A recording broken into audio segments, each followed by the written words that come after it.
atau kendaraan listrik menjadi alternatif yang masuk akal untuk saat ini.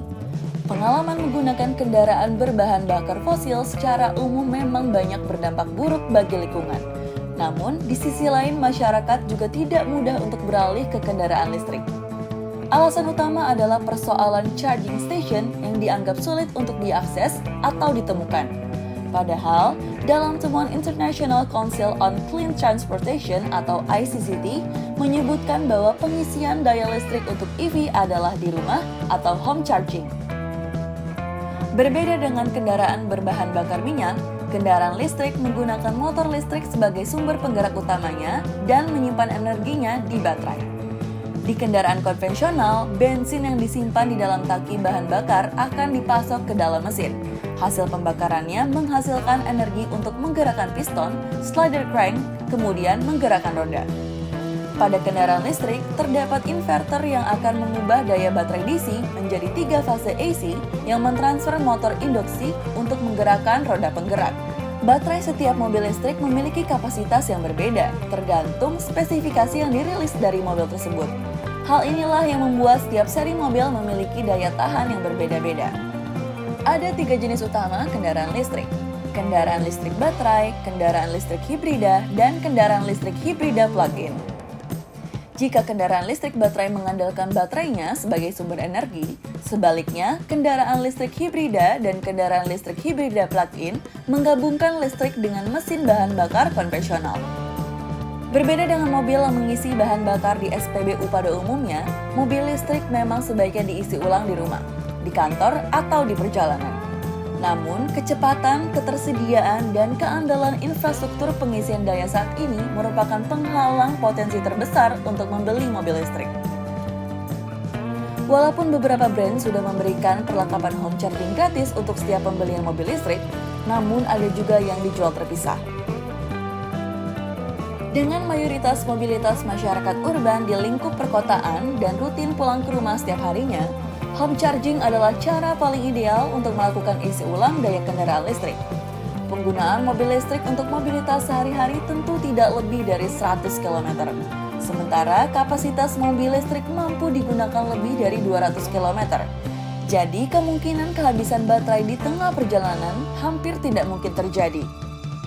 Umumnya, wall charging memerlukan daya sebesar 7.200 watt agar baterai mobil dapat terisi penuh dalam waktu 5 hingga 6 jam. Apabila kapasitas listrik di rumah kurang, maka perlu mengajukan penyambungan baru melalui aplikasi PLN Mobile dengan membuktikan kepemilikan kendaraan listrik. Caranya dengan menunjukkan STNK atau BPKB serta peralatan home charging. Sebenarnya home charging itu menawarkan yang untuk fast charging. Fast charging itu maksimal itu kalau misalnya yang kita buat pengalaman itu paling maksimal 4 jam untuk dengan kondisi 0% gitu. Yang biasa saya alami dengan kondisi 70%, 80% itu cuma hanya membutuhkan 1 jam untuk bisa full 100%. Jadi penawaran instalasi baru itu ditawarkan oleh dealer sejak kita membeli mobil gitu. Jadi tidak usah khawatir karena itu udah ada otomatis on off-nya untuk konsumsi listriknya. Pada waktu kita charge, apabila itu udah 100%, itu udah otomatis akan off gitu. Jadi tidak perlu khawatir untuk ya kesannya bocor untuk baterainya bermasalah ataupun ya itu udah dijamin oleh pihak mobilnya gitu sebenarnya. Gitu. Jadi, perlu untuk memastikan sistem listrik rumah memiliki kapasitas cukup untuk menangani tambahan beban ketika melakukan charging mobil listrik. Dalam beberapa kasus, mungkin perlu untuk upgrade panel listrik rumah. PLN menyiapkan Electric Vehicle Digital Service yang mengatur waktu pengisian daya hingga memantau riwayat pengisian daya kendaraan listrik. PLN juga melakukan kerjasama dengan pihak agen tunggal pemegang merek ataupun dealer kendaraan listrik sehingga setiap pembelian kendaraan listrik akan langsung mendapatkan layanan pemasangan home charging secara gratis dari PLN.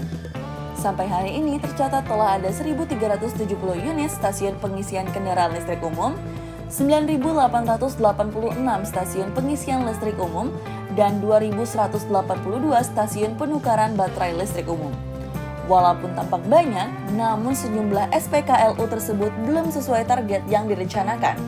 Hal tersebut berimbas pada lambatnya adopsi kendaraan listrik. Sebaran SPKLU juga tercatat belum merata, dengan 88,1% diantaranya masih berpusat di Jawa dan Bali. Di akhir tahun 2022 lalu, ICCT mencatat bahwa terdapat 1.114 charging station di Indonesia dan 80% diantaranya tersebar di Bali, Jawa Barat, dan DKI Jakarta. Penggunaan home charging memang memiliki banyak kelebihan, terutama karena faktor kepraktisannya. Dengan banyaknya pemakaian home charging akan mengurangi tekanan investasi untuk infrastruktur charging di tempat umum. Kemudahan dalam instalasi dan dukungan pemerintah terkait infrastruktur kendaraan listrik menjadi penting untuk mendukung tumbuhnya ekosistem kendaraan listrik yang merata, tidak hanya di kota besar. Dengan demikian, transisi menuju EV bisa lebih optimal dan lingkungan bersih bisa dicapai dengan lebih cepat.